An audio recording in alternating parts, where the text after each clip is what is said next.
ಪ್ರಿಯ ವಿದ್ಯಾರ್ಥಿಗಳಿಗೆ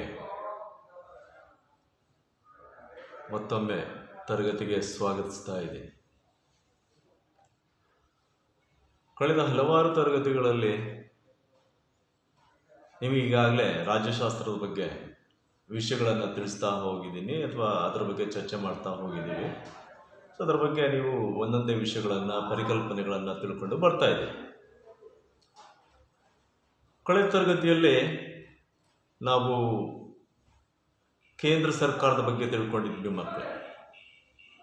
ಕೇಂದ್ರ ಸರ್ಕಾರ ಅದು ಹೇಗೆ ಶಾಸಕಾಂಗ ಕಾರ್ಯಾಂಗದ ಮೂಲಕ ಹೇಗೆ ಇಡೀ ದೇಶವನ್ನು ಆಳುತ್ತೆ, ಇಡೀ ದೇಶದ ಒಂದು ಆಡಳಿತ ಹೇಗೆ ನಡೆಯುತ್ತೆ ಅನ್ನೋದ್ರ ಬಗ್ಗೆ ತಿಳ್ಕೊಂಡಿದ್ವಿ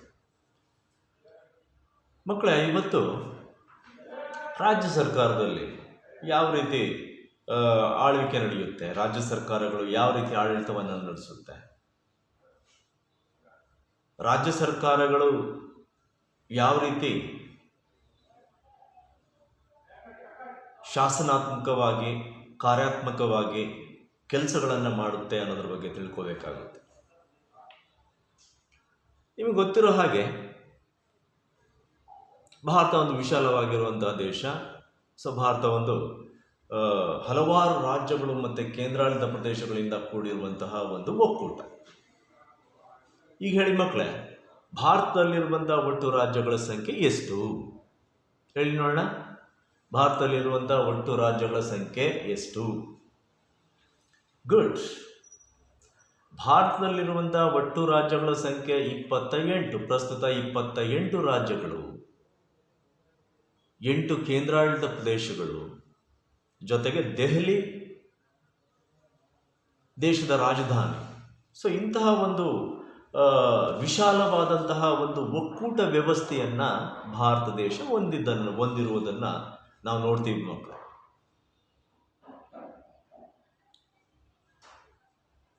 ಕೇಂದ್ರ ಸರ್ಕಾರದ ರೀತಿಯಲ್ಲೇ ರಾಜ್ಯ ಸರ್ಕಾರಗಳು ಕೂಡ ಆಡಳಿತವನ್ನು ನಡೆಸುತ್ತೆ. ಸಂವಿಧಾನ ನೀಡಿರುವಂತಹ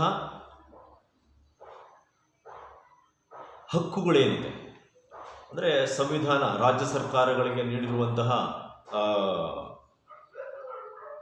ಕಾನೂನುಗಳೇನಿದೆ ಅದರ ಅಡಿಯಲ್ಲಿ ರಾಜ್ಯಗಳು ಏನು ಮಾಡುತ್ತೆ ಅಂದರೆ ಆಡಳಿತವನ್ನು ನಡೆಸುತ್ತೆ. ನಾವು ಸಂವಿಧಾನದಲ್ಲಿ ನೋಡ್ತೀವಿ, ಅಧಿಕಾರ ಚಲಾವಣೆಯಲ್ಲಿ ನೋಡುವಾಗ ಕೇಂದ್ರ ಪಟ್ಟಿ, ರಾಜ್ಯ ಪಟ್ಟಿ, ಸಮವರ್ತಿ ಪಟ್ಟಿ ಅಂತ ಬರುತ್ತೆ ಮಕ್ಕಳು. ಕೇಂದ್ರ ಸರ್ಕಾರ ಯಾವಾಗಲೂ ಕೇಂದ್ರ ಪಟ್ಟಿ ಮತ್ತು ಸಮವರ್ತಿ ಪಟ್ಟಿಯಲ್ಲಿರುವಂತಹ ವಿಷಯಗಳ ಬಗ್ಗೆ ಕಾನೂನುಗಳನ್ನು ಮಾಡಿ ಅದನ್ನು ಜಾರಿಗೊಳಿಸುವಂಥ ಕೆಲಸವನ್ನು ಮಾಡುತ್ತೆ. ರಾಜ್ಯಗಳು ರಾಜ್ಯ ಪಟ್ಟಿ ಮತ್ತು ಸಮವರ್ತಿ ಪಟ್ಟಿಯಲ್ಲಿ ಸಂಬಂಧಿಸಿದಂತಹ ವಿಷಯಗಳ ಬಗ್ಗೆ ಕಾನೂನುಗಳನ್ನು ಮಾಡಿ ಅಥವಾ ಶಾಸನಗಳನ್ನು ಮಾಡಿ ಕಾರ್ಯಗತಗೊಳಿಸುವಂತಹ ಅಥವಾ ಜಾರಿ ಮಾಡುವಂತಹ ಕೆಲಸವನ್ನು ಮಾಡುತ್ತೆ. ಹಾಗಾಗಿ ಇಲ್ಲಿ ಅಧಿಕಾರ ವಿಭಜನೆಯನ್ನು ನಾವು ಸ್ಪಷ್ಟವಾಗಿ ನೋಡ್ತೀವಿ. ಸಂವಿಧಾನಬದ್ಧವಾಗಿ ಅಧಿಕಾರ ವಿಭಜನೆ ಇದೆ ಕೇಂದ್ರ ಸರ್ಕಾರ ಮತ್ತು ರಾಜ್ಯ ಸರ್ಕಾರದ ನಡುವೆ. ಕೇಂದ್ರ ಸರ್ಕಾರ ಕೇಂದ್ರ ಪಟ್ಟಿ ಮತ್ತು ಸಮವರ್ತಿ ಪಟ್ಟಿಯಲ್ಲಿರುವಂತಹ ವಿಷಯಗಳ ಬಗ್ಗೆ ಅಧಿಕಾರವನ್ನು ಚಲಾಯಿಸಿದರೆ, ರಾಜ್ಯಗಳು ರಾಜ್ಯ ಪಟ್ಟಿ ಮತ್ತು ಸಮವರ್ತಿ ಪಟ್ಟಿಯಲ್ಲಿರುವಂತಹ ವಿಷಯಗಳ ಬಗ್ಗೆ ಅಧಿಕಾರವನ್ನು ಚಲಾಯಿಸುತ್ತೆ. ಸೊ ಹಾಗಾಗಿ ಇಲ್ಲಿ ಅಧಿಕಾರ ಚಲಾವಣೆ ಬಗ್ಗೆ ಯಾವುದೇ ಗೊಂದಲಗಳಿಲ್ಲ. ಸಂವಿಧಾನಬದ್ಧವಾಗಿ ಸ್ಪಷ್ಟವಾದಂತಹ ಅಧಿಕಾರ ಯೋಜನೆ ಇದೆ. ಸರಿ ಮಕ್ಕಳೇ, ನಾವು ಇವತ್ತು ರಾಜ್ಯ ಸರ್ಕಾರ ಏನಿದೆ ಅದರ ಬಗ್ಗೆ ತಿಳಿಯುವಂತಹ ಪ್ರಯತ್ನವನ್ನು ಮಾಡೋಣ. ನಾನು ಹಿಂದೆನೇ ಹೇಳಿದ್ದೆ, ಕೇಂದ್ರ ಸರ್ಕಾರ ವಿಷಯಕ್ಕೆ ಬಂದಾಗ ಕೇಂದ್ರ ಸರ್ಕಾರ ಅಂದರೆ ಅಲ್ಲಿ ಪ್ರಮುಖವಾಗಿ 3 ಅಂಗಗಳನ್ನು ನಾವು ನೋಡ್ತೀವಿ. ಒಂದು ಶಾಸಕಾಂಗ, ಕಾರ್ಯಾಂಗ, ನ್ಯಾಯಾಂಗ ಅಂತ. ಸೊ ರಾಜ್ಯದಲ್ಲಿ ಕೂಡ ಅಷ್ಟೇ, ಒಂದು ಸರ್ಕಾರ ಅಂದಾಗ ಅಲ್ಲಿ ಏನಿರುತ್ತೆ, ಶಾಸಕಾಂಗ ಇರುತ್ತೆ, ಕಾರ್ಯಾಂಗ ಇರುತ್ತೆ, ನ್ಯಾಯಾಂಗ ಇರುತ್ತೆ. ಶಾಸಕಾಂಗ, ಕಾರ್ಯಾಂಗ ಮತ್ತು ನ್ಯಾಯಾಂಗ ಇರುತ್ತೆ.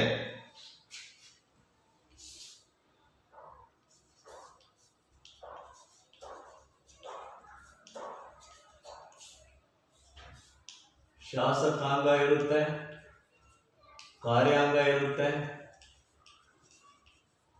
ನ್ಯಾಯಾಂಗ ಇರುತ್ತೆ. ನ್ಯಾಯಾಂಗ ಇರುತ್ತೆ. ಮಕ್ಕಳೇ, ಇಲ್ಲಿ 3 ಅಂಗಗಳು ಒಟ್ಟಿಗೆ ಕೆಲಸವನ್ನ ಮಾಡ್ತಾ ಹೋಗುತ್ತೆ. ಒಟ್ಟಿಗೆ ಕೆಲಸ ಮಾಡೋದ್ರಿಂದ ರಾಜ್ಯ ಸರ್ಕಾರಗಳು ಸುಲಲಿತವಾಗಿ ತಮ್ಮ ಆಡಳಿತವನ್ನು ನಡೆಸಲಿಕ್ಕೆ ಸುಲಭವಾಗುತ್ತೆ. ಇಲ್ಲಿ ಮೊದಲನೇದಾಗಿ ನಾವು ನೋಡ್ತೀವಿ ಕೇಂದ್ರದ ಶಾಸಕಾಂಗ, ರಾಜ್ಯ ಶಾಸಕಾಂಗ. ರಾಜ್ಯ ಶಾಸಕಾಂಗದ ಬಗ್ಗೆ ತಿಳ್ಕೊಳ್ಳುವುದು ಬಹಳ ಮಹತ್ವವಾಗಿರುವಂಥದ್ದು. ಕಳೆದ ತರಗತಿಯಲ್ಲಿ ನಾವು ಕೇಂದ್ರ ಶಾಸಕಾಂಗದ ಬಗ್ಗೆ ತಿಳ್ಕೊಂಡಿದ್ದೀವಿ. ಕೇಂದ್ರ ಶಾಸಕಾಂಗದ ಪ್ರಮುಖ ಅಂಗಗಳು ಯಾವ್ಯಾವುದು? ಕೇಂದ್ರ ಶಾಸಕಾಂಗದ ಪ್ರಮುಖ ಅಂಗಗಳು ಯಾವ್ಯಾವುದು? ಸರಿ ಇದೆ, ರಾಜ್ಯಸಭೆ ಮತ್ತು ಲೋಕಸಭೆ. ಮಕ್ಕಳ, ಇಲ್ಲೂ ಕೂಡ ರಾಜ್ಯ ಶಾಸಕಾಂಗದಲ್ಲಿ ನಾವು ಪ್ರಮುಖವಾಗಿ 2 ಸದನಗಳನ್ನು ನೋಡ್ತೀವಿ. ಒಂದು ವಿಧಾನಸಭೆ, ಮತ್ತೊಂದು ವಿಧಾನ ಪರಿಷತ್. ವಿಧಾನಸಭೆ, ವಿಧಾನ ಪರಿಷತ್. ಕೇಂದ್ರ ಶಾಸಕಾಂಗ ಏನಿದೆ ಇಲ್ಲಿ ವಿಧಾನಸಭೆ, ವಿಧಾನ ಪರಿಷತ್.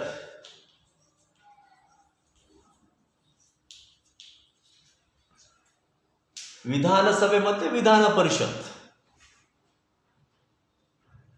ಎಲ್ಲಾ ರಾಜ್ಯಗಳಲ್ಲಿ ವಿಧಾನಸಭೆ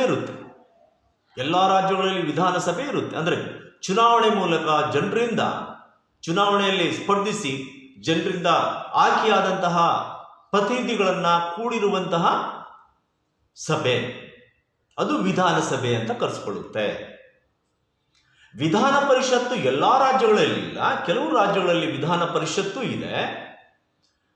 ಆ ವಿಧಾನ ಪರಿಷತ್ತು ಬೇರೆ ಬೇರೆ ರೀತಿಯಲ್ಲಿ ಬೇರೆ ಬೇರೆ ವಿಧಾನಗಳ ಮೂಲಕ ವಿಧಾನ ಪರಿಷತ್ ಸದಸ್ಯರನ್ನ ಆಯ್ಕೆ ಮಾಡ್ತಾರೆ. ಅದರ ವಿವರಣೆ ಬಂದಾಗ ನಾನಲ್ಲಿ ಹೇಳ್ತೀನಿ. ಸೊ ಮಕ್ಕಳೇ, ಇಲ್ಲಿ ರಾಜ್ಯ ಶಾಸಕಾಂಗದಲ್ಲಿ ವಿಧಾನಸಭೆ, ವಿಧಾನ ಪರಿಷತ್ತು. ಹಾಗಾದ್ರೆ ವಿಧಾನಸಭೆಯನ್ನ ಏನಂತ ಕರೀತಾರೆ? ವಿಧಾನಸಭೆಯನ್ನ ಕೆಳಮನೆ ಅಂತ ಕರೀತಾರೆ. ವಿಧಾನಸಭೆಯನ್ನ ಏನಂತ ಕರೀತಾರೆ? ಕೆಳಮನೆ ಅಂತ ಕರೀತಾರೆ. ಹಾಗಾದ್ರೆ ವಿಧಾನ ಪರಿಷತ್ತನ್ನ ಏನಂತ ಕರೀತಾರೆ? ಗುಡ್, ಮೇಲ್ಮನೆ ಅಂತ ಕರೀತಾರೆ.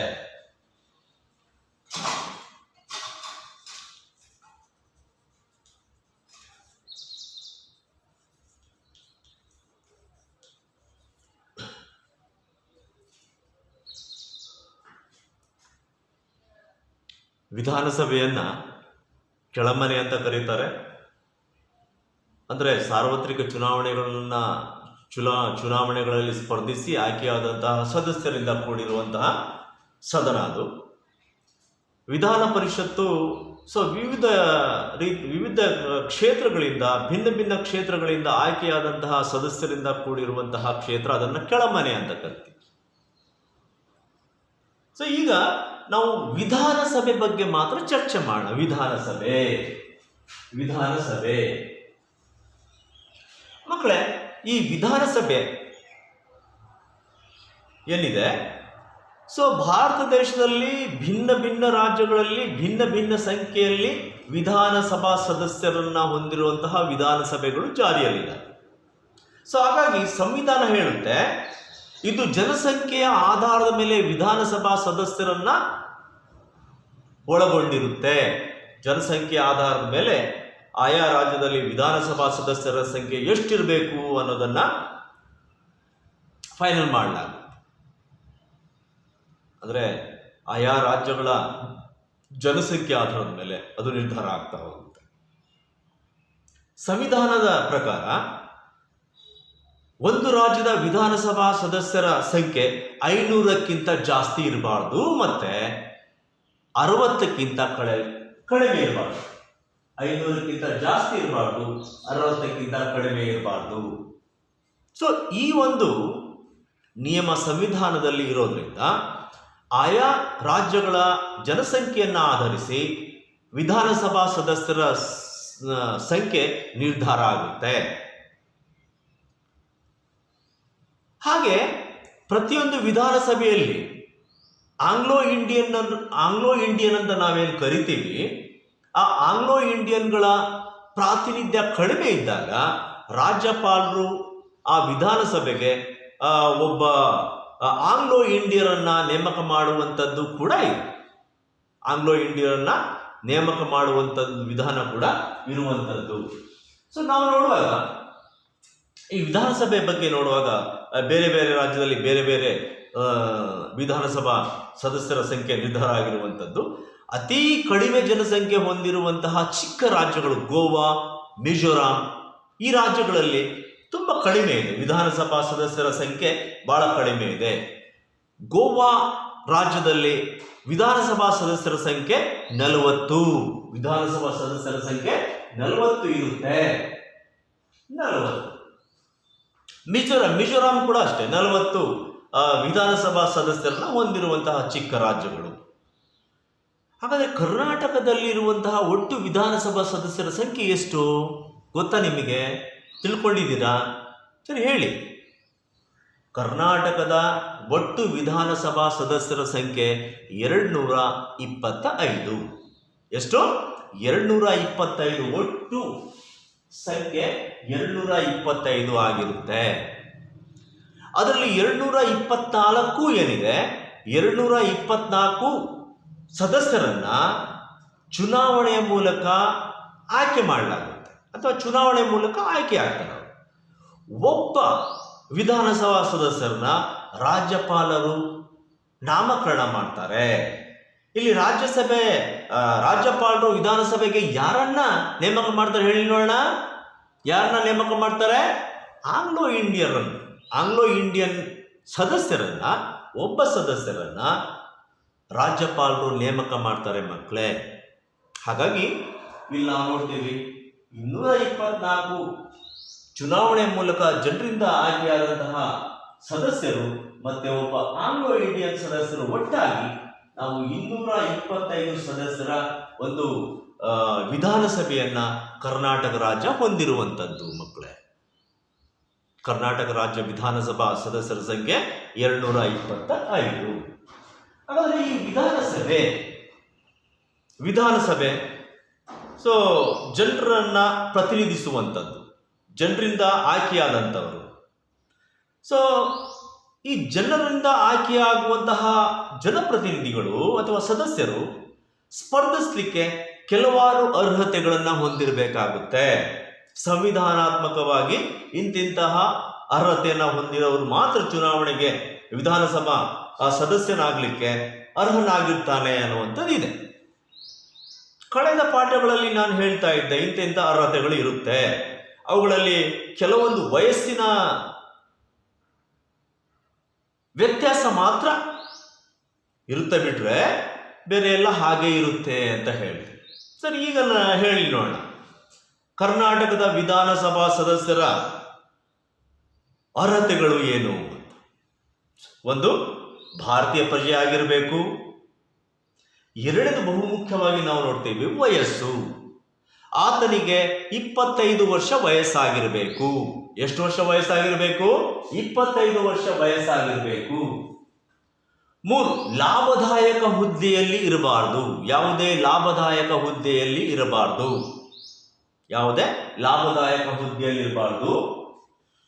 ಹಾಗೆ ನ್ಯಾಯಾಲಯದಿಂದ ಶಿಕ್ಷೆಗೆ ಒಳಪಟ್ಟಿರಬಾರದು. 5ನೇದಾಗಿ ನಾವು ನೋಡ್ತೀವಿ ಆತ ದಿವಾಳಿ ಆಗಿರಬಾರ್ದು. 6ನೇದಾಗಿ ನಾವು ನೋಡ್ತೀವಿ ಮಾನಸಿಕ ಅಸ್ವಸ್ಥತೆಯನ್ನ ಹೊಂದಿರಬಾರದು. ಮಾನಸಿಕ ಸ್ವಾಸ್ಥ್ಯವನ್ನ ಕಳ್ಕೊಂಡಿರಬಾರ್ದು. ಹಾಗೆ 7, ಕಾಲಕಾಲಕ್ಕೆ ಸಂಸತ್ತು ನಿರ್ಧರಿಸುವಂತಹ ಅರ್ಹತೆಗಳನ್ನ ಹೊಂದಿರಬೇಕಾಗುತ್ತೆ. ಕಾಲಕಾಲಕ್ಕೆ ಸಂಸತ್ತು ಏನು ಅರ್ಹತೆಗಳನ್ನ ನಿರ್ಧರಿಸ್ತಾ ಹೋಗುತ್ತೆ, ಆ ಅರ್ಹತೆಗಳನ್ನ ಹೊಂದಿರಬೇಕಾಗುತ್ತೆ. ಸೊ ಈ ಅರ್ಹತೆಗಳನ್ನ ಹೊಂದಿರುವಂತಹ ಪ್ರಜೆಗಳು ಚುನಾವಣೆಗೆ ಸ್ಪರ್ಧಿಸಬಹುದು ಮಕ್ಕಳೇ. ಹಾಗಾದ್ರೆ ಇವರ ಅಧಿಕಾರಾವಧಿ ಎಷ್ಟು? ವಿಧಾನಸಭಾ ಸದಸ್ಯರ ಅಧಿಕಾರಾವಧಿ ಎಷ್ಟು ಮಕ್ಕಳೇ?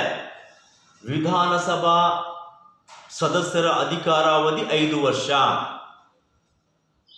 ಎಷ್ಟು ವರ್ಷ? 5 ವರ್ಷ ಆಗಿರುತ್ತೆ. ಒಮ್ಮೆ ಚುನಾವಣೆಗೆ ಸ್ಪರ್ಧಿಸಿ ಆತ ಗೆದ್ರೆ, ಸಾರ್ವತ್ರಿಕ ಚುನಾವಣೆ ಮೂಲಕ ಗೆದ್ರೆ 5 ವರ್ಷ ಆತನ ಅವಧಿ ಇರುತ್ತೆ. ಅಕಸ್ಮಾತ್ ವಿಧಾನಸಭೆ ವಿಸರ್ಜನೆ ಆದರೆ ಅವರ ಏನು ವಿಧಾನಸಭಾ ಸದಸ್ಯತ್ವ ರದ್ದಾಗುತ್ತೆ. ಇಲ್ಲ ಅಂದ್ರೆ 5 ವರ್ಷ ಅವರ ಅಧಿಕಾರಾವಧಿಯಲ್ಲಿ ಇರ್ತಾರೆ. ಅಥವಾ ತಾನೇ ಖುದ್ದಾಗಿ ವಿಧಾನಸಭಾ ಅಧ್ಯಕ್ಷರಿಗೆ ರಾಜೀನಾಮೆಯನ್ನೇನಾದ್ರೂ ಕೊಟ್ರೆ ಏನಾಗುತ್ತೆ, ಅವರ ಸ್ಥಾನ ಏನಾಗುತ್ತೆ, ಕೊನೆಯಾಗುತ್ತೆ. ರಾಜೀನಾಮೆ ಮೂಲಕ ಅವರ ಸ್ಥಾನ ಏನಾಗುತ್ತೆ, ಕೊನೆಯಾಗುತ್ತೆ ಅಥವಾ ಆ ಸ್ಥಾನ ಹೋಗುತ್ತೆ. ಇದು ಬಿಟ್ರೆ 5 ವರ್ಷ ಅಧಿಕಾರಾವಧಿಯನ್ನು ಅವರು ಅನುಭವಿಸ್ತಾರೆ. ಸೊ ಈ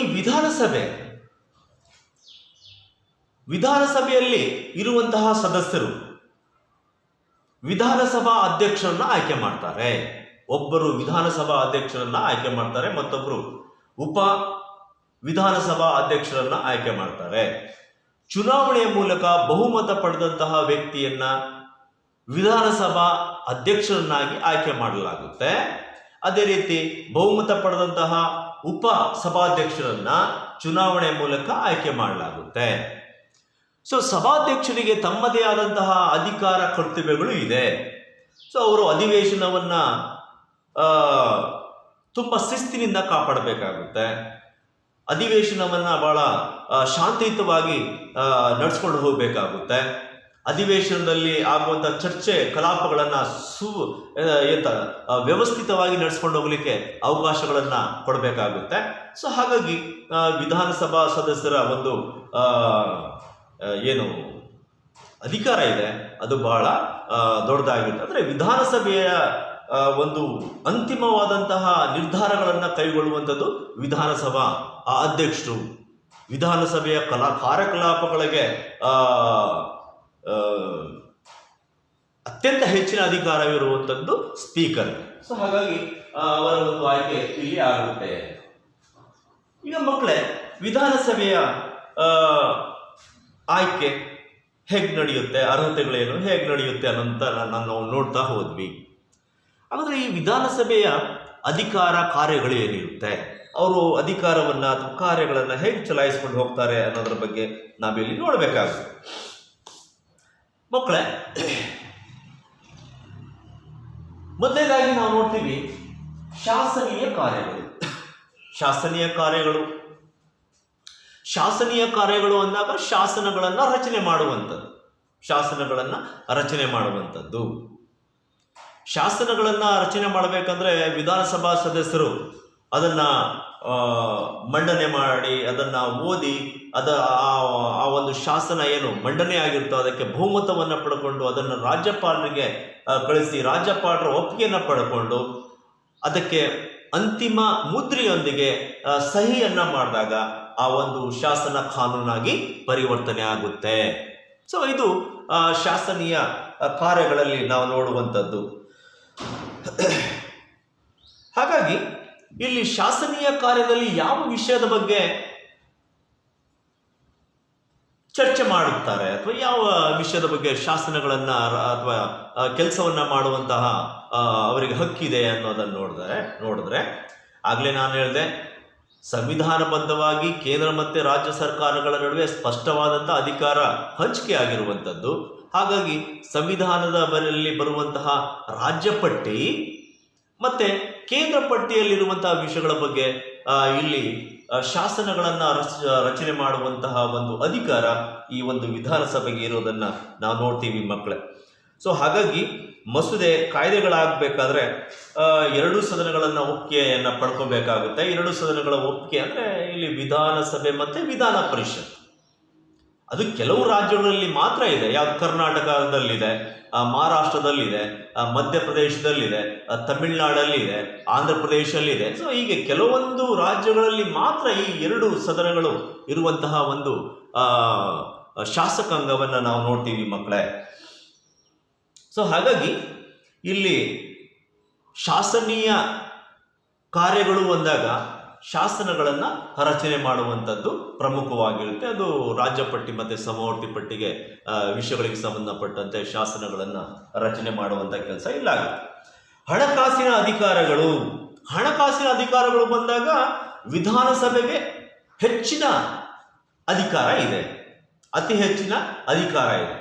ಸೊ ಇಲ್ಲಿ ವಿಧಾನಸಭೆ ಅತಿ ಹೆಚ್ಚಿನ ಅಧಿಕಾರವನ್ನು ಹೊಂದಿದೆ ಅಂದರೆ ರಾಜ್ಯಪಾಲರ ಅನುಮತಿಯ ಮೇರೆಗೆ ಹಣಕಾಸು ಮಸೂದೆಯನ್ನು ವಿಧಾನಸಭೆಯಲ್ಲಿ ಮಂಡಿಸ್ತಾರೆ. ಅಂದರೆ ಹಣಕಾಸು ಸಚಿವರು ವಿಧಾನಸಭೆಯಲ್ಲಿ ಮಂಡಿಸ್ತಾರೆ ಮಕ್ಕಳೇ. ಆಮೇಲೆ ವಿಧಾನಸಭೆಯಲ್ಲಿ ಅದಕ್ಕೆ ಬಹುಮತವನ್ನು ಪಡ್ಕೊಂಡ್ಮೇಲೆ ಅದನ್ನು ವಿಧಾನ ಪರಿಷತ್ಗೆ ಕಳಿಸ್ತಾರೆ. ವಿಧಾನ ಪರಿಷತ್ಗೆ ಹಣಕಾಸು ಮಸೂದೆ ಮೇಲೆ ಹೆಚ್ಚಿನ ಅಧಿಕಾರ ಇಲ್ಲ. ಆ ಮಸೂದೆಯನ್ನು ಕೇವಲ 14 ದಿನಗಳ ತನಕ ಮಾತ್ರ ತಡೆ ಹಿಡಿಯುವಂತಹ ಒಂದು ಅಧಿಕಾರ ಬಿಟ್ಟರೆ ಬೇರೆ ಯಾವುದೇ ರೀತಿಯ ಅಧಿಕಾರಗಳು ಇರೋದಿಲ್ಲ. ಸೊ ಹಾಗಾಗಿ ವಿಧಾನ ಪರಿಷತ್ತಲ್ಲಿ 14 ದಿನಗಳ ಮೇಲೆ ಅದು ತನ್ನಿಂತಾನೆ ಅನುಮತಿಯನ್ನು ಪಡ್ಕೊಂಡಂಗೆ ಆಗುತ್ತೆ. ಆ ಕಾರಣಕ್ಕೆ ವಿಧಾನಸಭೆ ಈ ಹಣಕಾಸಿನ ಅಧಿಕಾರದಲ್ಲಿ ಬಹಳ ಪ್ರಮುಖವಾದಂತಹ ಪಾತ್ರವನ್ನು ಹೊಂದುತ್ತೆ. ಸೊ ಹಾಗಾಗಿ ಇಲ್ಲಿ ಹಣಕಾಸು ಮಸೂದೆ ಏನಿದೆ ಅದು ಮಹತ್ವವನ್ನು ಪಡ್ಕೊಂಡಿರುವಂಥದ್ದು ವಿಧಾನಸಭೆ ಮೂಲಕ ಈ ಮಸೂದೆಯನ್ನು ಮಂಡಿಸ್ತಾರೆ ಅನ್ನೋದನ್ನು ನಾವಿಲ್ಲಿ ನೋಡಬೇಕಾಗುತ್ತೆ ಮಕ್ಕಳು. ಆಮೇಲೆ ನಾವು ನೋಡ್ತೀವಿ ಕಾರ್ಯಾಂಗದ ಮೇಲೆ ನಿಯಂತ್ರಣವನ್ನು ಸಾಧಿಸುವಂಥದ್ದು. ಕಾರ್ಯಾಂಗದ ಮೇಲೆ ವಿಧಾನ ಪರಿಷತ್ ಹೇಗೆ ನಿಯಂತ್ರಣವನ್ನು ಸಾಧಿಸುತ್ತೆ ಅಂದರೆ, ಎಲ್ಲಿಯವರೆಗೆ ಕಾರ್ಯಾಂಗ ಈ ವಿಧಾನಸಭೆಯಲ್ಲಿ ವಿಧಾನಸಭೆಯ ವಿಶ್ವಾಸವನ್ನು ಗಳಿಸ್ಕೊಂಡಿರುತ್ತೋ ಅಲ್ಲಿ ತನಕ ಮಾತ್ರ ಕಾರ್ಯಾಂಗ ಕೆಲಸವನ್ನು ಮಾಡಲಿಕ್ಕೆ ಸಾಧ್ಯ ಆಗುತ್ತೆ. ಯಾವಾಗ ವಿಧಾನಸಭೆಯ ವಿಶ್ವಾಸವನ್ನು ಕಳ್ಕೊಳ್ಳುತ್ತೋ ಆವಾಗ ಕಾರ್ಯಾಂಗ ವಿಧಾನಸಭೆಯನ್ನು ವಿಸರ್ಜನೆ ಮಾಡಬೇಕಾದಂತಹ ಪರಿಸ್ಥಿತಿ ಬಂದ್ಬಿಡುತ್ತೆ. ಸೊ ಹಾಗಾಗಿ ವಿಧಾನಸಭೆಯಲ್ಲಿ ವಿಶ್ವಾಸವಿರುವವರೆಗೆ ಮಾತ್ರ ಮಂತ್ರಿಮಂಡಲ ಅಧಿಕಾರದಲ್ಲಿ ಮುಂದುವರಿಯುತ್ತೆ. ವಿಶ್ವಾಸವನ್ನು ಕಳ್ಕೊಂಡಾಗ ರಾಜೀನಾಮೆ ನೀಡಬೇಕಾಗುತ್ತೆ. ಸಂಪೂರ್ಣವಾಗಿ ಮಂತ್ರಿಮಂಡಲ ಸಾಮೂಹಿಕವಾಗಿ ವಿಧಾನಸಭೆಗೆ ಹೊಣೆಯಾಗಿರುತ್ತೆ. ಮಂತ್ರಿಮಂಡಲ ಅನ್ನುವಂಥದ್ದು ಸಾಮೂಹಿಕವಾಗಿ ವಿಧಾನಸಭೆಗೆ ಹೊಣೆಯಾಗಿರುತ್ತೆ. ವಿಧಾನಸಭೆಯ ಒಂದು ವಿಶ್ವಾಸವನ್ನು ಪಡೆಯುವ ತನಕ ಮಾತ್ರ ಅದು ಅಧಿಕಾರದಲ್ಲಿ ಇರಲಿಕ್ಕೆ ಸಾಧ್ಯವಾಗುತ್ತೆ. ಚುನಾವಣೆಯ ಅಧಿಕಾರ ಕಾರ್ಯಗಳು ಅಂತ ಬರುತ್ತೆ. ನೆಕ್ಸ್ಟು ಚುನಾವಣೆಯ ಅಧಿಕಾರಗಳು ಮತ್ತೆ ಚುನಾವಣೆಯ ಅಧಿಕಾರಗಳು ಅಂತ ಬಂದಾಗ ವಿಧಾನಸಭೆಯ ಸದಸ್ಯರಿಗೆ ಕೆಲವು ಚುನಾವಣೆಗಳನ್ನು ನಡೆಸುವಂಥ ಅಥವಾ ಚುನಾವಣೆಗಳಲ್ಲಿ ಮತದಾನ ಮಾಡುವಂತಹ ಹಕ್ಕು ಇರುತ್ತೆ. ಫಾರ್ ಎಕ್ಸಾಂಪಲ್ ನಾವು ಹಲವಾರು ಚುನಾವಣೆಗಳನ್ನು ನೋಡ್ತೀವಿ ಮಕ್ಕಳೇ. ರಾಷ್ಟ್ರಪತಿಗಳ ಚುನಾವಣೆಯಲ್ಲಿ ಇವರು ಮತವನ್ನು ಚಲಾಯಿಸ್ತಾರೆ. ರಾಜ್ಯದ ವಿಧಾನಸಭಾ ಸದಸ್ಯರನ್ನ ಆಯ್ಕೆ ಮಾಡಲಿಕ್ಕೆ ಇವರು ಮತದಾನವನ್ನು ಮಾಡ್ತಾರೆ. ಸೊ ಹೀಗೆ ಬೇರೆ ಬೇರೆ ರೀತಿಯ ಚುನಾವಣೆಗಳಲ್ಲಿ ಇವರು ಏನು ಮಾಡ್ತಾರೆ ಅಂದರೆ ಮತವನ್ನು ಚಲಾಯಿಸ್ತಾರೆ. ಅದೇ ರೀತಿ ವಿಧಾನಸಭಾ ಉಪಾಧ್ಯಕ್ಷರನ್ನ ಆಯ್ಕೆ ಮಾಡುವಂಥ ಸಮಯದಲ್ಲಿ ಕೂಡ ಇವರು ಚುನಾವಣೆಯಲ್ಲಿ ಮತವನ್ನು ಚಲಾಯಿಸಬೇಕಾಗುತ್ತೆ. ಚುನಾವಣೆಯಲ್ಲಿ ಮೂಲಕ ಆಯ್ಕೆ ಮಾಡುವಂತಹ ಅಧಿಕಾರ ಇವರಿಗೆ ಇರುತ್ತೆ. ರಾಷ್ಟ್ರಪತಿಗಳನ್ನು ಆಯ್ಕೆ ಮಾಡುವಂಥ ಅಧಿಕಾರ, ವಿಧಾನ ಪರಿಷತ್ ಸದಸ್ಯರನ್ನು ಆಯ್ಕೆ ಮಾಡುವಂಥ ಅಧಿಕಾರ, ವಿಧಾನ ಸಭೆಯ ಅಧ್ಯಕ್ಷರನ್ನ ಉಪಾಧ್ಯಕ್ಷರನ್ನ ಆಯ್ಕೆ ಮಾಡುವಂಥ ಅಧಿಕಾರ ಸೊ ವಿಧಾನಸಭೆಯ ಸದಸ್ಯರಿಗೆ ಇರುವಂಥದ್ದು. ಇತರ ಕಾರ್ಯಗಳನ್ನು ನೋಡಿದಾಗ ಕೆಲವು ವಿಷಯಗಳಿಗೆ ಸಂಬಂಧಪಟ್ಟಂತೆ ಕೇಂದ್ರ ಸಂಸತ್ತು ಅಂಗೀಕರಿಸಿದಂತಹ ಮಸೂದೆಗಳ ಮೇಲೆ ವಿಧಾನಸಭೆಯಲ್ಲಿ ಚರ್ಚಿಸಬೇಕಾಗಿ ಬಂದಾಗ ತನ್ನ ಅಧಿಕಾರವನ್ನು ಚಲಾಯಿಸಬೇಕಾಗುತ್ತೆ. ಸೊ ರಾಜ್ಯ ಲೋಕಸೇವಾ ಆಯೋಗದ ವರದಿ ಮತ್ತು ಇನ್ನಿತರ ವರದಿಗಳನ್ನು ಸದನದಲ್ಲಿ ಚರ್ಚಿಸುವಂತಹ ಅಧಿಕಾರವನ್ನು ಸಹ ಇದು ಹೊಂದಿರುತ್ತೆ ಮಕ್ಕಳೇ. ಇದು ನಾವು ವಿಧಾನಸಭೆ ಬಗ್ಗೆ ತಿಳ್ಕೊಳ್ಬೇಕಾದಂತಹ ಮಾಹಿತಿ. ಸೊ ವಿಧಾನಸಭೆ ಬಗ್ಗೆ ತಾವೆಲ್ಲ ತಿಳ್ಕೊಂಡಿದ್ದೀರಾ ಅಂತ ಅಂದ್ಕೊಂಡು ಈಗ ವಿಧಾನ ಪರಿಷತ್ ಏನಿದೆ ಅದರ ಬಗ್ಗೆ ಚರ್ಚೆ ಮಾಡುವಂಥ ಪ್ರಯತ್ನವನ್ನು ನಾನು ಮಾಡ್ತೀನಿ. ವಿಧಾನಸಭೆ ಆದಮೇಲೆ ವಿಧಾನ ಪರಿಷತ್. ಇದನ್ನ ಮೇಲ್ಮನೆ ಅಂತ ಕರೀತಾರೆ. ವಿಧಾನ ಪರಿಷತ್ತನ್ನ ಮೇಲ್ಮನೆ ಅಂತ ಕರೀತಾರೆ. ಮೇಲ್ಮನೆ ಇದು ಖಾಯಂ ಸದನ ಆಗಿರುತ್ತೆ. ಖಾಯಂ ಸದನ ಆಗಿರುತ್ತೆ. ಮೇಲ್ಮನೆ ಅನ್ನುವಂಥದ್ದು ಹಿರಿಯರಿಂದ ಕೂಡಿರುವಂತಹ, ಜ್ಞಾನಿಗಳಿಂದ ಕೂಡಿರುವಂತಹ, ಚರ್ಚೆ ಮಾಡಲಿಕ್ಕೆ ಇರುವಂತಹ ಒಂದು ಪವಿತ್ರವಾದಂತಹ ಸದನ ಆಗಿರುವುದನ್ನು ನಾವು ನೋಡ್ತೀವಿ. ಸೊ ಈ ವಿಧಾನ ಪರಿಷತ್ನ ಸದಸ್ಯರ ಬಗ್ಗೆ ನಿರ್ಧರಿಸುವಾಗ ವಿಧಾನಸಭೆಯ ಸದಸ್ಯರ ಸಂಖ್ಯೆಯ 1/3 ಸದಸ್ಯರನ್ನ ಆಯಾ ರಾಜ್ಯದ ವಿಧಾನ ಪರಿಷತ್ ಸದಸ್ಯರನ್ನಾಗಿ ಆಯ್ಕೆ ಮಾಡಬೇಕಾಗುತ್ತೆ. ಅಂದ್ರೆ ಪ್ರತಿ ರಾಜ್ಯದ ಆಯಾ ರಾಜ್ಯದ ವಿಧಾನಸಭೆಯ ಒಟ್ಟು ಸದಸ್ಯರೇನಿದ್ದಾರೆ ಆ ಒಟ್ಟು ಸದಸ್ಯರ 1/3 ಸದಸ್ಯರನ್ನ ವಿಧಾನ ಪರಿಷತ್ಗೆ ಆಯ್ಕೆ ಮಾಡ್ಕೋಬಹುದು. ಆದ್ರೆ 40ಕ್ಕಿಂತ ಕಡಿಮೆ ಇರಬಾರ್ದು. 40 ಸದಸ್ಯರಿಗಿಂತ ವಿಧಾನ ಪರಿಷತ್ತು ಸದಸ್ಯರ ಸಂಖ್ಯೆ ಕಡಿಮೆ ಇರಬಾರ್ದು. ಸೊ ಆ ನಿಟ್ಟಿನಲ್ಲಿ ನೋಡಿದಾಗ ಕರ್ನಾಟಕದ ವಿಧಾನಸಭೆಯ ಸದಸ್ಯರ ಒಟ್ಟು ಸಂಖ್ಯೆ 75 ಆಗಿರುವಂಥದ್ದು. ಒಟ್ಟು 75 ಕರ್ನಾಟಕದ ವಿಧಾನ ಪರಿಷತ್ ಸದಸ್ಯರ ಸಂಖ್ಯೆ 75. ಕರ್ನಾಟಕ ವಿಧಾನ ಪರಿಷತ್ ಸದಸ್ಯರ ಒಟ್ಟು ಸಂಖ್ಯೆ 75 ಆಗಿದೆ. ಆದರೆ ಈ ಸದಸ್ಯರು ಭಿನ್ನ ಭಿನ್ನ ಕ್ಷೇತ್ರಗಳಿಂದ ಆಯ್ಕೆ ಆಗ್ತಾರೆ. ಬಹುಮುಖ್ಯವಾಗಿ ಕರ್ನಾಟಕದಲ್ಲಿ 5 ಭಿನ್ನ ಭಿನ್ನ ಕ್ಷೇತ್ರಗಳಿಂದ ವಿಧಾನ ಪರಿಷತ್ ಸದಸ್ಯರು ಆಯ್ಕೆ ಆಗ್ತಾರೆ. 5 ಭಿನ್ನ ಭಿನ್ನ ಕ್ಷೇತ್ರಗಳಿಂದ ಆಯ್ಕೆ ಆಗ್ತಾರೆ. ಯಾವ ಕ್ಷೇತ್ರಗಳಿಂದ ಆಯ್ಕೆ ಆಗ್ತಾರೆ? ಒಂದು ವಿಧಾನಸಭೆಯ ಸದಸ್ಯರಿಂದ ಆಯ್ಕೆ ಆಗ್ತಾರೆ. ಎಷ್ಟು ಭಾಗದಷ್ಟು ಇವರು ಆಯ್ಕೆ ಆಗ್ತಾರೆ ಅಂದ್ರೆ ವಿಧಾನ ಪರಿಷತ್ ಸದಸ್ಯರ ಒಟ್ಟು ಸಂಖ್ಯೆಯನ್ನೇನಿದೆ ಅದರಲ್ಲಿ 1/6 ಭಿನ್ನ ಭಿನ್ನ ಕ್ಷೇತ್ರಗಳಿಂದ ಆಯ್ಕೆ ಆಗ್ತಾ ಹೋಗ್ತಾರೆ. 1/6 ಭಿನ್ನ ಭಿನ್ನ ಕ್ಷೇತ್ರಗಳಿಂದ ಆಯ್ಕೆ ಆಗ್ತಾ ಹೋಗ್ತಾರೆ. 1/6 ಆಯ್ಕೆ ಆಗ್ತಾ ಹೋಗ್ತಾರೆ. ವಿಧಾನಸಭಾ ಸದಸ್ಯರಿಂದ ಆಯ್ಕೆ ಆಗ್ತಾರೆ. 1/6 ವಿಧಾನಸಭಾ ಸದಸ್ಯರಿಂದ ಆಯ್ಕೆ ಆಗ್ತಾರೆ. ಎರಡನೇದಾಗಿ ನಾವು ನೋಡ್ತೀವಿ 1/6 ಈ ಸ್ಥಳೀಯ ಸಂಸ್ಥೆಗಳು ಅಂತ ಏನು ಕರಿತೀವಿ. ಉದಾಹರಣೆಗೆ ಗ್ರಾಮ ಪಂಚಾಯಿತಿಗಳು, ತಾಲೂಕು ಪಂಚಾಯಿತಿಗಳು, ಜಿಲ್ಲಾ ಪಂಚಾಯಿತಿಗಳು, ನಗರಸಭೆ, ಪುರಸಭೆ, ಮಹಾನಗರ ಪಾಲಿಕೆಗಳು ಅಂತ ಏನಿದೆ ಸ್ಥಳೀಯ ಸಂಸ್ಥೆಗಳು, ಆ ಸದಸ್ಯರಿಂದ ಕೂಡ ವಿಧಾನ ಪರಿಷತ್ ಸದಸ್ಯರು ಆಯ್ಕೆ ಆಗ್ತಾರೆ. 1/6 ಅವರಿಂದ ಸ್ಥಳೀಯ ಸಂಸ್ಥೆಗಳ ಸದಸ್ಯರಿಂದ ಕೂಡ ಆಯ್ಕೆ ಆಗ್ತಾರೆ. ಮೂರನೇದಾಗಿ ಪದವೀಧರ ಕ್ಷೇತ್ರಗಳಿಂದ ಆಯ್ಕೆ ಮಾಡಲಾಗುತ್ತೆ. ರಾಜ್ಯದಲ್ಲಿರುವಂತಹ ಪದವೀಧರರು ಏನಿದ್ದಾರೆ ಆ ಪದವೀಧರರ ಕ್ಷೇತ್ರದಿಂದ ಅಂದ್ರೆ ಪದವಿ ಪಡ್ಕೊಂಡಂತಹ ನೋಂದಾಯಿತ ಮತದಾರರಿಂದ 1/6 ಸದಸ್ಯರು ಆಯ್ಕೆ ಆಗ್ತಾರೆ. ಹಾಗೆ ನಾಲ್ಕನೇದಾಗಿ ಶಿಕ್ಷಣ ಕ್ಷೇತ್ರದಿಂದ ಶಿಕ್ಷಕರ ಕ್ಷೇತ್ರದಿಂದ ಆಯ್ಕೆ ಆಗುವಂಥದ್ದು. ಅಂದರೆ ಟೀಚರ್ಸ್ಗಳಿಂದ ಏನು ಶಿಕ್ಷಕರಾಗಿ ಕಾರ್ಯನಿರ್ವಹಿಸ್ತಾ ಇದ್ದಾರೆ. ನೋಂದಾಯಿತ ಮತದಾರ ಪಟ್ಟಿಯಲ್ಲಿರುವಂತಹ ಶಿಕ್ಷಕರು ವಿಧಾನ ಪರಿಷತ್ನ 1/6 ಸದಸ್ಯರನ್ನ ಚುನಾವಣೆ ಮೂಲಕ ಆಯ್ಕೆ ಮಾಡ್ತಾರೆ. ಕೊನೆಯದಾಗಿ 5ನೇ ಭಾಗವನ್ನು ನೋಡಿದಾಗ, ಆಯ್ಕೆಯ ವಿಧಾನವನ್ನು ನೋಡಿದಾಗ ರಾಜ್ಯಪಾಲರು ವಿಧಾನ ಪರಿಷತ್ನ 1/6 ಸದಸ್ಯರನ್ನ ಸಮಾಜದಲ್ಲಿ ವಿವಿಧ ಕ್ಷೇತ್ರಗಳ ಅನುಭವಿಗಳು, ಜ್ಞಾನಿಗಳೇನಿದ್ದಾರೆ ಅವರನ್ನ ನಾಮಕರಣದ ಮೂಲಕ ಆಯ್ಕೆ ಮಾಡ್ತಾರೆ. ಯಾವ ಕ್ಷೇತ್ರಗಳಲ್ಲಿ? ಸಾಮಾಜಿಕವಾಗಿ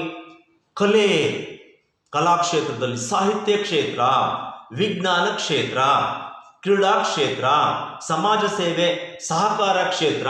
ಸೊ ಹೀಗೆ ಭಿನ್ನ ಕ್ಷೇತ್ರಗಳಲ್ಲಿ ಮೇಲು ಸಾಧನೆ ಮಾಡಿದಂತಹ ವ್ಯಕ್ತಿಗಳೇನಿದ್ದಾರೆ ಅಂಥವರನ್ನ ವಿಧಾನ ಪರಿಷತ್ಗೆ ರಾಷ್ಟ್ರಪತಿಗಳು ನಾಮಕರಣ ಮಾಡ್ತಾರೆ. ಅಂದರೆ ಕರ್ನಾಟಕದಲ್ಲಿ 1/6 ಸ್ಥಾನಗಳಿಗೆ ರಾಜ್ಯಪಾಲರು ನಾಮಕರಣ ಮಾಡೋದನ್ನು ನಾವು ನೋಡ್ತೀವಿ ಮಕ್ಕಳೇ. ಸೊ ಹೀಗೆ ಭಿನ್ನ 6 ಕ್ಷೇತ್ರಗಳಿಂದ ವಿಧಾನ ಪರಿಷತ್ ಸದಸ್ಯರು ನೇಮಕ ಆಗ್ತಾರೆ.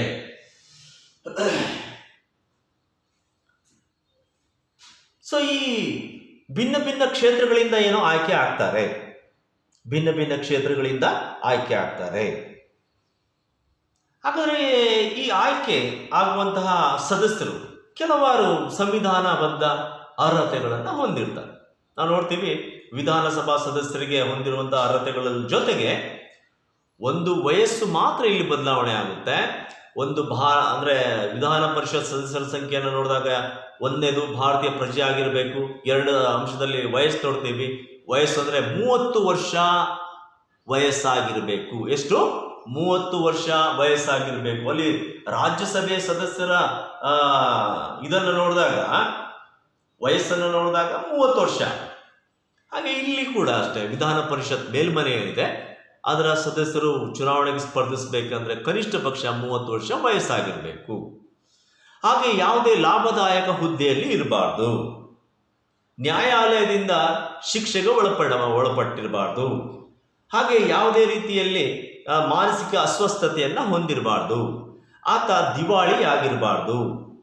ಸೊ ಅದೇ ರೀತಿ ಸಂಸತ್ತು ಕಾಲಕ್ಕೆ ನಿಗದಿಪಡಿಸುವಂತಹ ಅರ್ಹತೆಯನ್ನು ಹೊಂದಿರಬೇಕಾಗುತ್ತೆ. ಸೊ ಈ ಅರ್ಹತೆಗಳನ್ನು ಹೊಂದಿದ ಪ್ರಜೆಗಳು ಚುನಾವಣೆಗಳ ಮೂಲಕ ವಿಧಾನ ಪರಿಷತ್ ಸದಸ್ಯರಾಗುವಂತಹ ಒಂದು ಇದನ್ನು ಹೊಂದಿರ್ತಾರೆ ಮಕ್ಕಳೇ.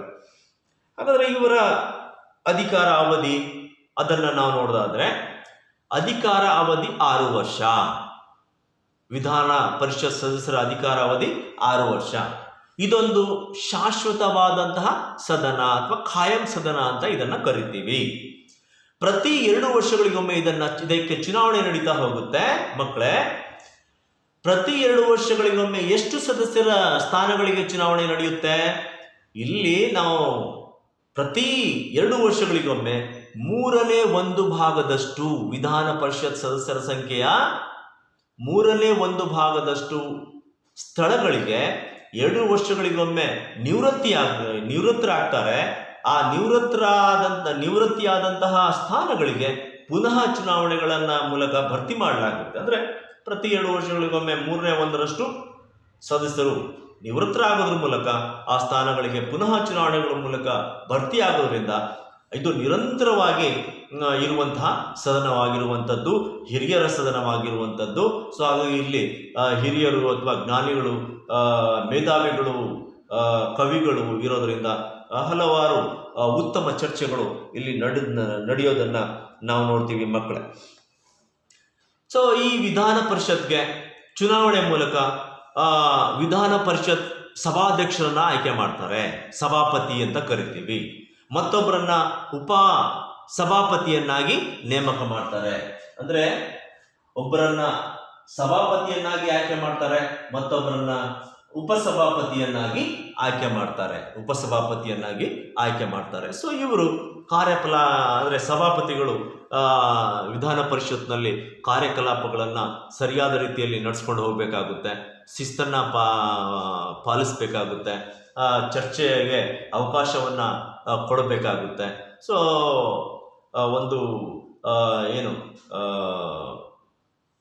ಮಾದರಿಯಾದಂತಹ ಒಂದು ಚರ್ಚೆಗೆ ಇಲ್ಲಿ ಅವಕಾಶಗಳನ್ನು ಸಭಾಪತಿಗಳು ಮಾಡಿಕೊಡ್ತಾರೆ. ಸೊ ಹಾಗಾಗಿ ಸದನದ ಅಧ್ಯಕ್ಷತೆ ವಹಿಸಿಕೊಂಡಂತಹ ಸಭಾಧ್ಯಕ್ಷರು ಕಾರ್ಯಕಲಾಪಗಳನ್ನು ಯಶಸ್ವಿಯಾಗಿ ನಿರ್ವಹಿಸಿಕೊಂಡು ಹೋಗ್ತಾರೆ.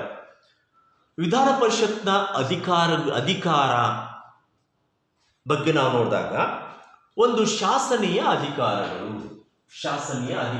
ಬರುತ್ತೆ. ಶಾಸನೀಯ ಅಧಿಕಾರಗಳು ಅಂತ ಬಂದಾಗ ಇಲ್ಲಿ ಯಾವುದೇ ಒಂದು ಶಾಸನಗಳು ಆಗಬೇಕಾದ್ರೆ ವಿಧಾನ ಸಭೆಯಲ್ಲಾದರೂ ಮಂಡಿಸ್ಬೋದು, ವಿಧಾನ ಪರಿಷತ್ತಲ್ಲಾದರೂ ಮಂಡಿಸ್ಬೋದು.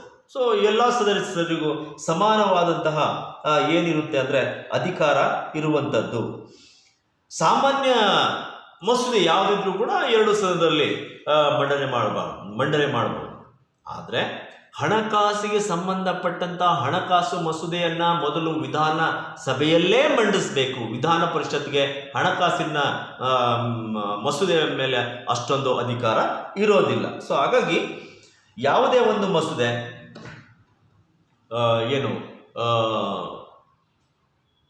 ಮಸೂದೆ ಆಗಬೇಕು ಅಂದರೆ 2 ಸದನಗಳ ಒಪ್ಪಿಗೆಯನ್ನು ಪಡಿಬೇಕಾಗುತ್ತೆ. ಅಂದರೆ ಇಲ್ಲಿ ವಿಧಾನ ಪರಿಷತ್ನ ಒಪ್ಪಿಗೆಯನ್ನು ಕೂಡ ಪಡೆಯುವಂಥದ್ದು ಅಷ್ಟೇ ಮಹತ್ವವನ್ನು ಪಡ್ಕೊಂಡಿರುವಂಥದ್ದು. ಸೊ 2 ಅಂದರೆ ವಿಧಾನ ಪರಿಷತ್ನ ಒಪ್ಪಿಗೆಯನ್ನು ಪಡ್ಕೊಂಡು ಅಂದರೆ ವಿಧಾನಸಭೆ ಒಪ್ಪಿಗೆಯನ್ನು ಪಡೆದು ವಿಧಾನ ಪರಿಷತ್ನ ಒಪ್ಪಿಗೆಯನ್ನು ಪಡ್ಕೊಂಡ್ಮೇಲೆ ರಾಜ್ಯಪಾಲರ ಹತ್ರ ಹೋಗುತ್ತೆ. ಅಲ್ಲಿ ಫೈನಲ್ ರಾಜ್ಯಪಾಲರು ಆ ಮಸೂದೆಯ ಬಗ್ಗೆ ಗಮನ ಹರಿಸಿ ಪ್ರಸ್ತುತ ಸ್ಥಿತಿಗೆ ನ್ಯಾಯಯುತವಾಗಿದೆ ಅಂತ ಅವರಿಗೆ ಮನಗಂಡು ಅವರು ಆ ಒಂದು ಮಸೂದೆಯನ್ನು ಸಹಿ ಮಾಡೋದ್ರ ಮೂಲಕ, ಮುದ್ರೆಯನ್ನು ಒತ್ತೋದ್ರ ಮೂಲಕ ಅದು ಕಾನೂನಾಗಿ ಬರುವಂಥದ್ದನ್ನು ನಾವು ನೋಡ್ತೇವೆ. ನೆಕ್ಸ್ಟ್ ನಾವು ನೋಡ್ತೀವಿ ಹಣಕಾಸಿನ ಅಧಿಕಾರ. ಹಣಕಾಸಿನ ಅಧಿಕಾರ ನಾವು ಮೊದಲು ಹೇಳಿದೆ, ಅಂತಹ ಒಂದು ಹಣಕಾಸಿನ ಅಧಿಕಾರ ಇದಕ್ಕೆ ಇಲ್ಲ. ಯಾವುದೇ ಹಣಕಾಸಿನ ಮಸೂದೆ ಬಜೆಟ್ ಅನ್ನ ಮಂಡಿಸಿದ್ರೆ ಕೇವಲ 14 ದಿನಗಳಷ್ಟು ಮಾತ್ರ ಅದು ತಡೆ ಹಿಡಲಿಕ್ಕೆ ಸಾಧ್ಯ ಆಗುತ್ತೆ. ಉಳಿದಂತೆ ಅದು ತನ್ನಿಂದಾನೇ ಆ ಮಸೂದೆ ಪಾಸ್ ಆಗ್ಬಿಡುತ್ತೆ. ಹಾಗಾಗಿ ಹಣಕಾಸಿಗೆ ಸಂಬಂಧಪಟ್ಟಂತಹ ಅಂತಹ ಒಂದು ಹೆಚ್ಚಿನ ಅಧಿಕಾರಗಳು ಇಲ್ಲಿ ಇರೋದಿಲ್ಲ. ಸೊ 14 ದಿನ ತಡೆ ಹಿಡಿದ್ರು ವಿಧಾನಸಭೆ ಒಪ್ಪಿಗೆಯನ್ನು ಪಡ್ಕೊಂಡ್ರೆ ಸಾಕಾಗುತ್ತೆ. ವಿಧಾನ ಪರಿಷತ್ನ ಒಪ್ಪಿಗೆ 14 ದಿನಗಳ ನಂತರ ತನ್ನಿಂದಾನೇ ಒಪ್ಪಿಗೆ ಪಡ್ಕೊಂಡಾಗ ಆಗುತ್ತೆ. ರಾಜ್ಯಪಾಲರು ಅದಕ್ಕೆ ಅನುಮತಿಯನ್ನು ನೀಡ್ತಾರೆ. ಆಡಳಿತ ಅಧಿಕಾರಗಳು ನಾವು ನೋಡ್ತೀವಿ. ಆಡಳಿತದ ಅಧಿಕಾರಗಳು, ಅಂದ್ರೆ ಆಡಳಿತಕ್ಕೆ ಸಂಬಂಧಪಟ್ಟಂತಹ ವಿಷಯಗಳು. ರಾಜ್ಯದ ಆಡಳಿತ ನಡೆಸುವಂತಹ ನಿಟ್ಟಿನಲ್ಲಿ ವಿಧಾನ ಪರಿಷತ್ ಅಂತಹ ಅಧಿಕಾರಗಳನ್ನು ಹೊಂದಿಲ್ಲ. ಸಂಪೂರ್ಣ ಅಧಿಕಾರ ಹೊಂದಿರುವಂಥದ್ದು ರಾಜ್ಯಪಾಲರು, ಅವರ ಕೆಳಗಿರುವಂಥ ಮುಖ್ಯಮಂತ್ರಿ, ಮಂತ್ರಿಮಂಡಲ. ಸೊ ಹಾಗಾಗಿ ಇವರು ರಾಜ್ಯ ಸರ್ಕಾರ ಏನು ಆಡಳಿತವನ್ನು ನಡೆಸುತ್ತೆ, ಆ ರಾಜ್ಯ ಸರ್ಕಾರಗಳು ಆಡಳಿತ ನಡೆಸುವಂತಹ ಸಂದರ್ಭದಲ್ಲಿ ರಾಜ್ಯಸಭಾ ಮಂತ್ರಿಗಳನ್ನ ಪ್ರಶ್ನೆ ಮಾಡುವಂತಹ ಹಕ್ಕು ಇವರಿಗಿರುತ್ತೆ. ಮಂತ್ರಿಗಳನ್ನ ಪ್ರಶ್ನೆ ಮಾಡೋದ್ರ ಮೂಲಕ ಸರ್ಕಾರದ ನೀತಿ ನಿಯಮಗಳು, ಕಾರ್ಯಕ್ರಮಗಳು ಹೇಗಿರಬೇಕು ಅನ್ನೋದ್ರ ಬಗ್ಗೆ ಪ್ರಶ್ನೆ ಮಾಡಿ ಉತ್ತಮವಾದಂತಹ ಆಡಳಿತ ನಡೆಸ್ಕೊಂಡು ಹೋಗ್ಲಿಕ್ಕೆ ಸಲಹೆ ಸೂಚನೆಗಳನ್ನು ಕೊಡುವಂತಹ ಒಂದು ಪಾತ್ರ ವಿಧಾನ ಪರಿಷತ್ಗೆ ಇರುತ್ತೆ. ಈ ಎಲ್ಲ ಅಧಿಕಾರಗಳ ಜೊತೆ ಒಂದು ಚರ್ಚಾ ಅಧಿಕಾರ. ನಾನು ಮೊದಲೇ ಹೇಳಿದೆ, ಚರ್ಚಾ ಅಧಿಕಾರ ಅಂದ್ರೆ ಇದೊಂದು ಹಿರಿಯರ ಸದನ, ಅನುಭವಿಗಳ ಸದನ, ವಿದ್ವಾಂಸರು, ಕವಿಗಳು ಅಥವಾ ಮೇಧಾವಿಗಳು, ಸಾಹಿತ್ಯ ಕ್ಷೇತ್ರದಲ್ಲಿ ಇರುವಂಥವರು, ಕಲಾಕ್ಷೇತ್ರದಲ್ಲಿ ಇರುವಂಥವರು, ಅಂದರೆ ಭಿನ್ನ ಭಿನ್ನ ಕ್ಷೇತ್ರಗಳಿಂದ ಬಂದಂತಹ ಹಿರಿಯರು ಇರೋದ್ರಿಂದ ಇಲ್ಲಿ ವಿಶೇಷವಾದಂತಹ ಚರ್ಚೆಗಳಿಗೆ ಅವಕಾಶಗಳು ಇರುತ್ತೆ. ವಿಶೇಷ ವಿಷಯಗಳ ಬಗ್ಗೆ ಇಲ್ಲಿ ಚರ್ಚೆಗಳು ನಡೀತಾ ಹೋಗೋದ್ರಿಂದ ಇಲ್ಲಿ ಸರ್ಕಾರದ ನೀತಿ ನಿಯಮ, ಕಾರ್ಯಕ್ರಮಗಳು ಅಥವಾ ಮಸೂದೆಗಳ ಬಗ್ಗೆ ಚರ್ಚೆಗಳು ನಡೆಯುತ್ತೆ. ಇದೊಂದು ಹಿರಿಯರ ಸದನವಾಗಿರೋದ್ರಿಂದ ಇಲ್ಲಿ ಚರ್ಚೆಗೆ ವಿಶೇಷವಾದಂತಹ ಒಂದು ಮಹತ್ವ ಇರುತ್ತೆ ಮಕ್ಕಳೇ. ಹೀಗೆ ರಾಜ್ಯ ಸರ್ಕಾರದಲ್ಲಿ ಈ ಶಾಸಕಾಂಗ ಅಂತ ಏನಿದೆ, ಆ ಶಾಸಕಾಂಗದಲ್ಲಿ ನಾವು ಮೊದಲನೇದಾಗಿ ನೋಡ್ತೀವಿ ವಿಧಾನ ಸಭೆ, ಎರಡನೇದು ವಿಧಾನ ಪರಿಷತ್. ವಿಧಾನಸಭೆ ಕೆಳಮನೆಯಾಗಿರುತ್ತೆ, ವಿಧಾನ ಪರಿಷತ್ ಮೇಲ್ಮನೆಯಾಗಿರುತ್ತೆ ಮಕ್ಕಳೇ. ಇವತ್ತಿನ ಈ ಅವಧಿಯಲ್ಲಿ ಇದರ ಬಗ್ಗೆ ನೀವು ಅರ್ಥ ಮಾಡ್ಕೊಂಡಿದ್ದೀರಾ ಅಂತ ನಾನು ಅನ್ಕೋತೀನಿ. ಇಲ್ಲಿ ಇದರ ಬಗ್ಗೆ ಕೆಲವೊಂದು ಗೃಹಪಾಠವನ್ನು ಕೊಡಲಿಕ್ಕೆ ನಾನು ಇಷ್ಟಪಡ್ತೀನಿ. ಒಂದೆರಡು ಗೃಹಪಾಠಗಳನ್ನು ಬರ್ಕೊಳ್ಳಿ ಮಕ್ಕಳೇ.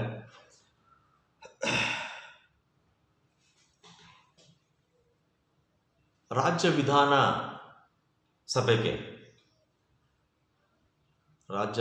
ಸಭೆಗೆ ರಾಷ್ಟ್ರಪತಿಗಳು ಯಾರನ್ನು ನಾಮಕರಣ ಮಾಡುತ್ತಾರೆ?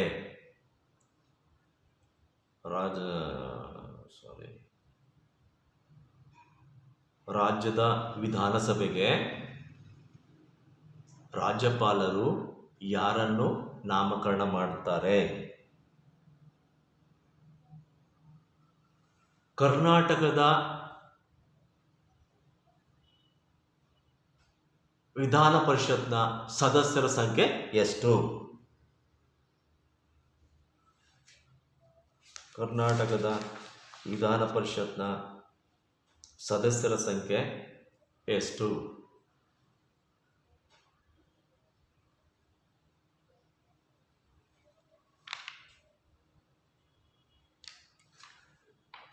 ಕರ್ನಾಟಕದ ವಿಧಾನಸಭೆ ಸದಸ್ಯರ ಒಟ್ಟು ಸಂಖ್ಯೆ ಎಷ್ಟು? ಹಾಗೆ ಕರ್ನಾಟಕ ವಿಧಾನ ಪರಿಷತ್ನ ರಚನೆಯನ್ನ ವಿವರಿಸಿ.